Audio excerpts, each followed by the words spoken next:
పాము కాటు వేస్తే మనిషి నరాల్లో విషం పాకుతుంది అంటారు. అంటే ఆ పాము ఎంత కసిగా కాటు వేస్తే మనిషిలో ఉన్న 7 ట్రిలియన్ల నరాలకు పాకుతుంది అంటే ఎంత గట్టిగా కాటు వేస్తోందో ఈ వీడియో చూడండి.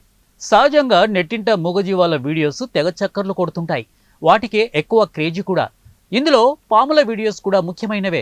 అయితే పాముల వీడియో అంటే పాములు ఒకదానికొకటి పెన వేసుకున్నవో, పాములు పడగ విప్పి డ్యాన్స్ వేసేవో ఇలా చూస్తూ ఉంటాం. కానీ ఈ వీడియో ప్రత్యేకం కారణం పాము కాటు వేసే విధానం గురించి చక్కటి అవేర్నెస్ ఇచ్చింది ఈ వీడియో. సాధారణంగా మనుషుల జోలికి రావు పాములు. కానీ మనిషి పాము ఉన్న సమీపంలో భూమిపై నడుస్తున్నప్పుడు ఆ తరంగాల వల్ల ఎవరో తన వద్దకు వస్తున్నారు అన్నది గ్రహించి తన సేఫ్ కోసం ముందు పామే కాటు వేస్తుంది. అది అలా ఇలా కాదు. వీడియోలో చూసారా ఎంత గట్టిగా, బలంగా, కసిగా చెప్పు మీద వేసింది. వెంటనే విషం చూసారా ఎంత క్వాంటిటీలో బయటపడింది. అది గట్టి వస్తువు కాబట్టి విషం బయటకు చిమ్మింది.